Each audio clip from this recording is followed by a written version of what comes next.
ये सबसे बड़ा सवाल भी यही है कि आखिर प्रधानमंत्री नरेंद्र मोदी देश को क्या संदेश देने जा रहे हैं। क्या देश में लॉकडाउन 2.0 शुरू होने जा रहा है? क्या पीएम मोदी आज रात 12 बजे खत्म हो रहे लॉकडाउन को समाप्त करने का ऐलान करेंगे, या फिर किसानों मजदूरों को राहत देते हुए लॉकडाउन की मियाद बढ़ा दी जाएगी? और फिर सवाल यह भी कि जिन जगहों पर संक्रमण के मामले नहीं है, क्या उन जगहों को लॉकडाउन से छूट मिल सकती है?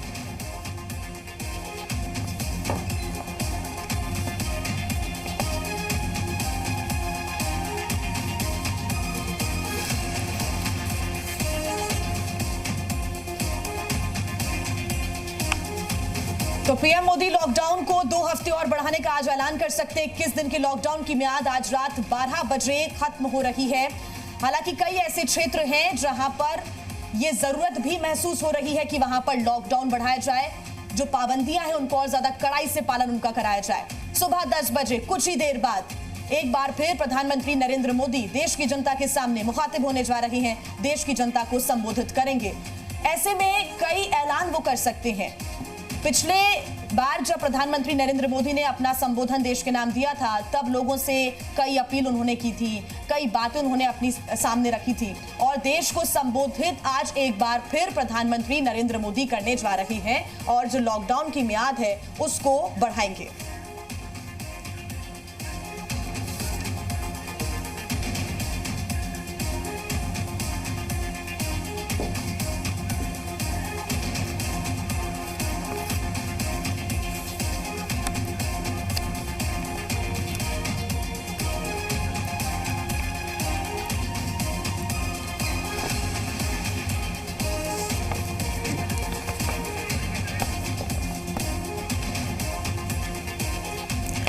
तो ये बता दें आपको, 10 बजे देश के नाम प्रधानमंत्री का एक बार फिर से संबोधन होगा और इस बार सवाल यही बना हुआ है कि क्या लॉकडाउन पार्ट 2 शुरू होने जा रहा है, क्योंकि सवाल इसी को लेकर बरकरार है। क्या लॉकडाउन पार्ट 2 में अब समय सीमा और बढ़ाई जाएगी?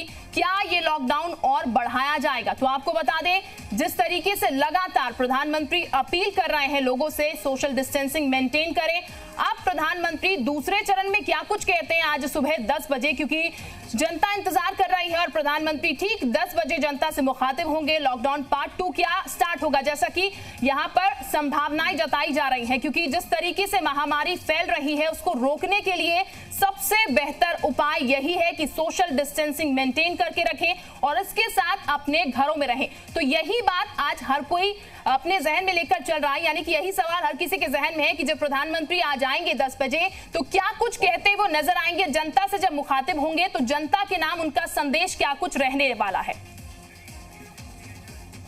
तो प्रधानमंत्री के संबोधन पर देश भर की निगाहें और हम पूरी टीम के साथ मौजूद हैं। इस वक्त हमारे साथ एक खास मेहमानों का पैनल है और हमारे तमाम वरिष्ठ सहयोगी इस वक्त पूरे देश में हमारे साथ जुड़े हुए हैं। सबसे पहले मैं परिचय करा दूं, राजेंद्र प्रताप सिंह उत्तर प्रदेश सरकार में मंत्री हैं, योगी सरकार में अहम भूमिका रखते हैं। इसके अलावा मेरे साथ जुड़ रहे हैं अमरजीत भगत, छत्तीसगढ़ की राजधानी रायपुर से जो खाद्य और आपूर्ति मंत्री हैं। मेरे साथ गोपाल भार्गव हैं, वरिष्ठ सांसद, वरिष्ठ विधायक हैं, अगली सरकार में वरिष्ठ मंत्री बनेंगे, अभी तक नेता विपक्ष की भूमिका में रहे हैं। और हरीश दिवेकर हमारे एसोसिएट एडिटर हैं, ब्यूरो चीफ हैं, भोपाल से इस वक्त हमारे साथ जुड़ रहे हैं। और विवेक शेजवलकर जी जो है ग्वालियर के सांसद, बीजेपी के सांसद हमारे साथ जुड़े हुए हैं।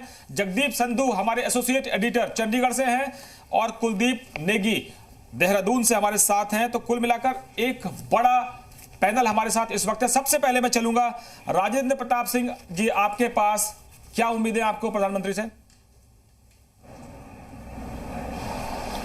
देखिए, जो प्रधानमंत्री जी 10 बजे देश के नाम अपना संदेश देंगे, वही हमारी उम्मीद है, वही हमारी आशा है, वही हमारा विश्वास है।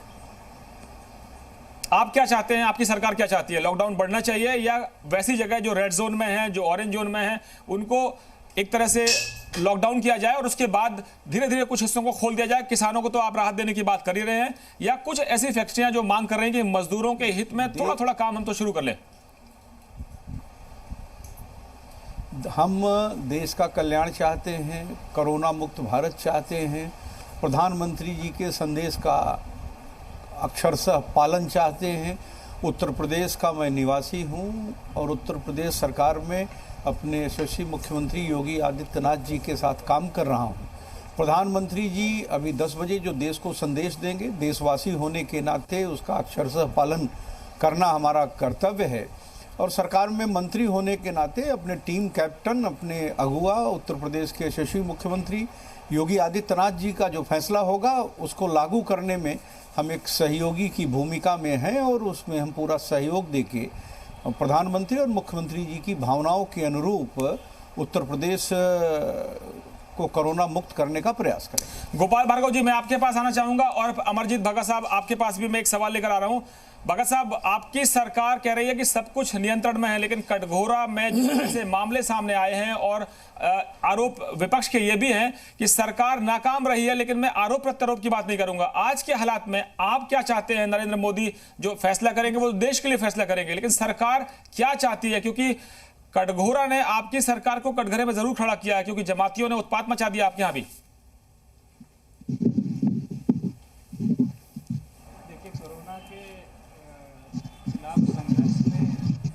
भगत साहब, आप मुझे सुन पा रहे हैं क्या? अमरजीत भगत साहब, उनकी आवाज हम तक नहीं पहुंच रही।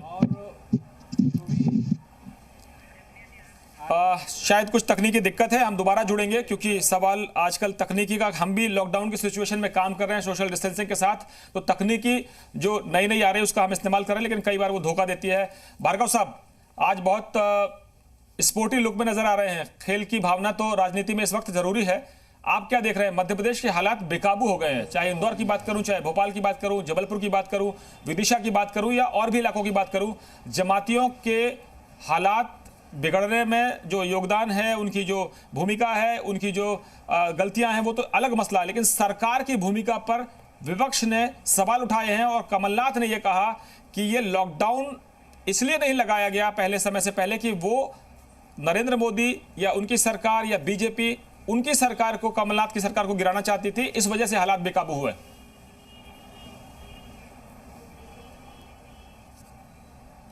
है जैसा आपने कहा कि मध्य प्रदेश में संक्रमण बढ़ा है और उसके पीछे जो कारण आपने ही बताया कि जमात के लोगों ने यहाँ पे आके और जो गैर जिम्मेवारी का परिचय दिया, उसी के कारण से ये सारा का सारा घटित हुआ और मध्य प्रदेश के कुछ जिले ज्यादा संक्रमित हुए हैं, जिनमें हमारा इंदौर, उज्जैन और भोपाल खास तौर से चिन्हित किया गया।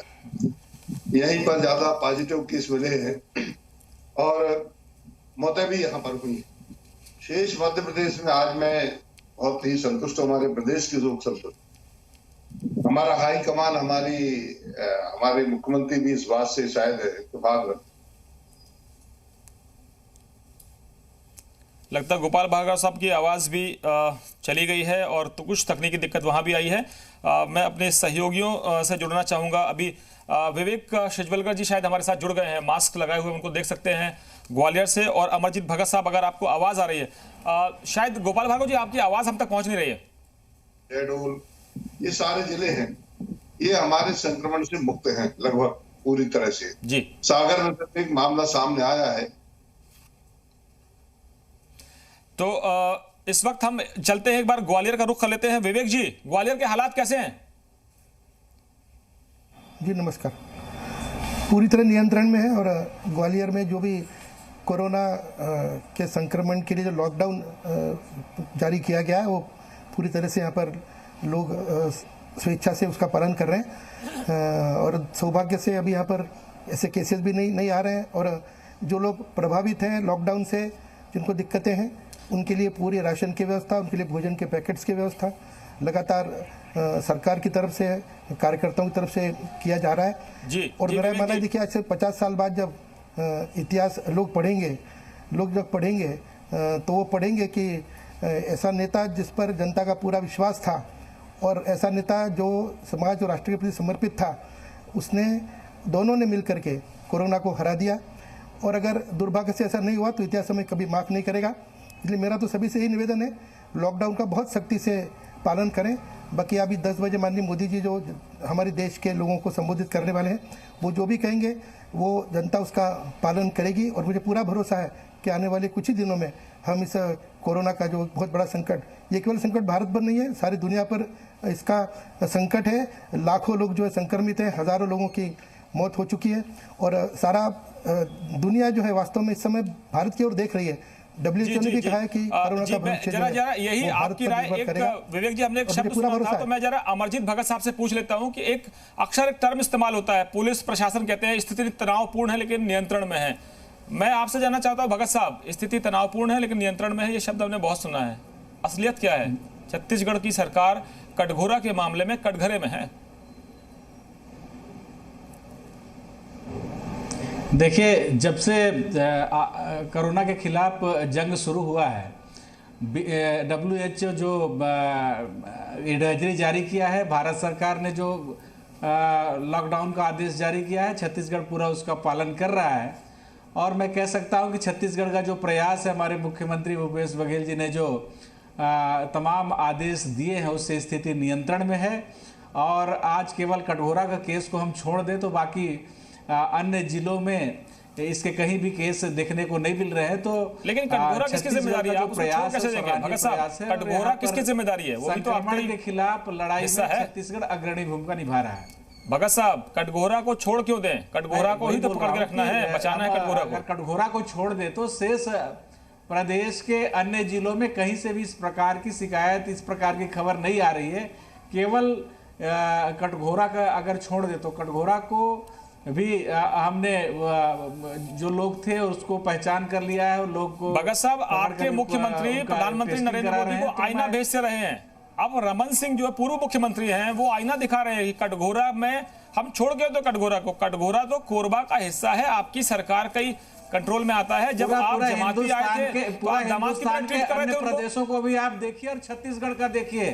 छत्तीसगढ़ का जो स्थिति है बाकी प्रदेश के परिप्रेक्ष्य से बेहतर है, मैं कह सकता हूं। केवल कटघोरा को छोड़ दे, वहां भी स्थिति नियंत्रण में है। कोई ऐसी बात नहीं है कि वहां पर हमारा मेडिकल टीम नहीं पहुंचा है या वहां पर उपचार नहीं हो रहा है। तो आप अन्य प्रदेश की स्थिति देखिए और छत्तीसगढ़ का तुलनात्मक देखिए, कितना बेहतर रिजल्ट यहाँ का रहा है। भगत साहब, बीजेपी वाले कह रहे हैं कि छत्तीसगढ़ की सरकार जमातियों को दामाद की तरह ट्रीटमेंट दे रही है। सरकारी दामाद बना के रखा हुआ था, पहले खुलासा हो सकता था, लेकिन इतना आपने देर कर दी कि वो फैल गया। किसकी सरकार है? कार्यक्रम करने के लिए किसने परमिशन दिया था? दिल्ली में किसकी सरकार है? परमिशन वहां कार्यक्रम करने के लिए किसने दिया था? ये भाजपाइयों को इसमें भी राजनीति दिखता है, उचित बात नहीं है। कोरोना के खिलाफ लड़ाई में पूरा देश है, पूरा विश्व है, उसमें हम साथ में हैं और जो भी एडवाइजरी जारी है उसका हम पालन कर रहे हैं। चलिए, तो इसमें घुस भगत साहब आप कह रहे हैं कि करता है तो मैं इसको उचित नहीं समझता हूं। भगत साहब आप कह रहे हैं कि इस लड़ाई में बीजेपी की भी गलती है कि परमिशन दी उन्होंने। जरा कांग्रेस अध्यक्ष सोनिया गांधी की बात सुन लेते हैं। हमारी सहयोगी शिल्पा बताएंगी। शिल्पा, क्या खबर आ रही है? बिल्कुल, इस वक्त जो अहम खबर मिल रही है वो ये है कि पीएम मोदी के राष्ट्रीय संदेश से पहले कांग्रेस की राष्ट्रीय अध्यक्ष सोनिया गांधी ने एक वीडियो संदेश जारी किया जिसमें उन्होंने कोरोना वॉरियर्स को सलाम किया। सोनिया गांधी ने कहा कि कोरोना संकट के समय में डॉक्टर्स, सफाई कर्मी, पुलिस अधिकारी लगातार अपनी ड्यूटी कर रहे हैं। इससे बड़ी देशभक्ति कुछ नहीं है। हम एकता, अनुशासन और आत्मबल के भाव से कोरोना को परास्त कर सकते हैं। आप सब अपने अपने घरों में सुरक्षित होंगे। सबसे पहले मैं इस संकट के समय में भी शांति, धैर्य और संयम बनाए रखने के लिए सभी देशवासियों को दिल से धन्यवाद करती हूँ। आशा करती हूँ कि आप सभी लॉकडाउन का पूरी तरह पालन कर रहे होंगे। आप सभी दूरी बनाए रखने का पूरी तरह पालन करें। अपने अपने घरों में रहें। समय समय पर अपने हाथ धोते रहें। बहुत ज्यादा जरूरी होने पर ही घर के बाहर कदम रखें और वो भी मास्क, चुन्नी या गमछा लगाकर आप सभी इस लड़ाई में सहयोग करें। आप सब अपने अपने घरों में सुरक्षित होंगे। सबसे पहले